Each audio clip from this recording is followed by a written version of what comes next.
कहानी एक आदर्श पत्नी।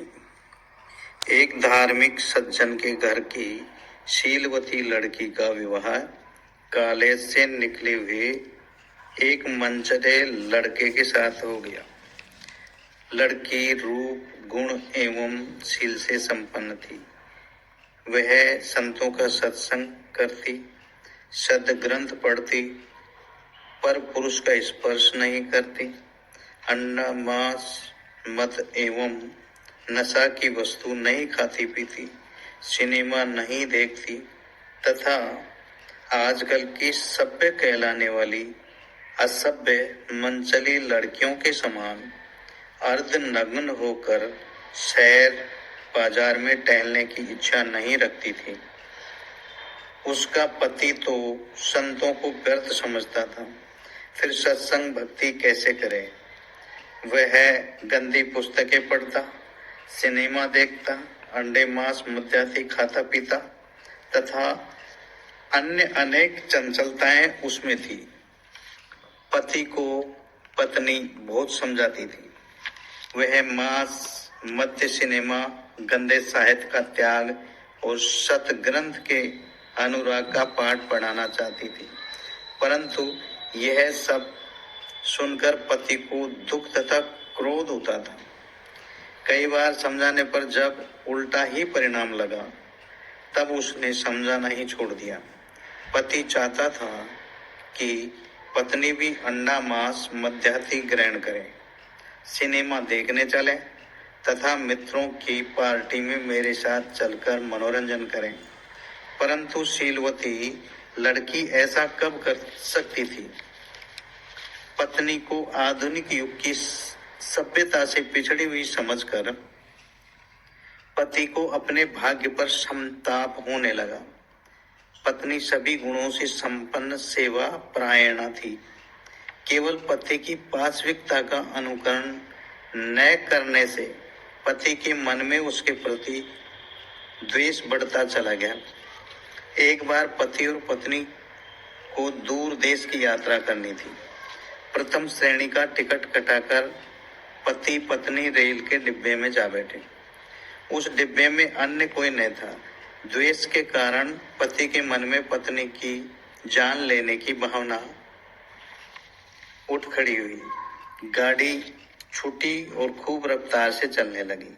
पति ने धक्का देकर पत्नी को ढकेल दिया। वह बेचारी डिब्बे से पृथ्वी पर जा गिर पड़ी। सौभाग्य से दूसरे डिब्बे में खिड़की खोलकर एक सज्जन कुछ बाहर देख रहे थे। एक नवयुवती को गाड़ी से गिरती हुई देखकर उन्होंने जंजीर खींची। गाड़ी रुक गई। गाड़ी का गार्ड आया तथा अन्य सज्जन इकट्ठे हुए। लड़की जीवित थी, परंतु पूरी तरह से घायल हो चुकी थी। उस लड़के का हृदय तो कांप रहा था कि सही बात बता देगी, मेरी जान जोखिम में पड़ जाएगी। गिरने का कारण लोगों ने पूछने पर रोनी सूरत बनाकर उस लड़के ने कहा कि किसी कार्यवश ये दरवाजे के सामने खड़ी थी। दरवाजा खुला था। अचानक लड़खड़ाकर स्वयं गिर पड़ी।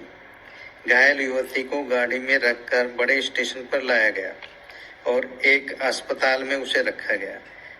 दवाई पानी होने लगा, परंतु उसको मृत्यु के निकट समझकर लड़की से बयान लेने के लिए पुलिस मजिस्ट्रेट को बुला लिया गया।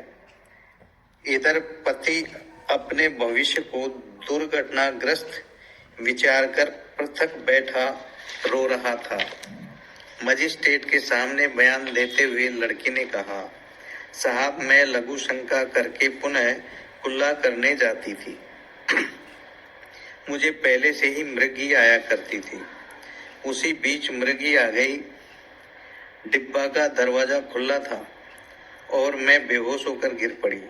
हाकिम ने कहा, तुम्हारे पति ने तो तुम्हें नहीं ढकेल दिया। युवती ने कहा, राम राम, मुझे वे क्यों ढकेलते। मेरे दुख से तो वे बहुत पीड़ित होंगे। उनको सामने बुला दिया जाए। मैं उनके चरणों के दर्शन करके अंतिम प्रणाम करना चाहती हूँ।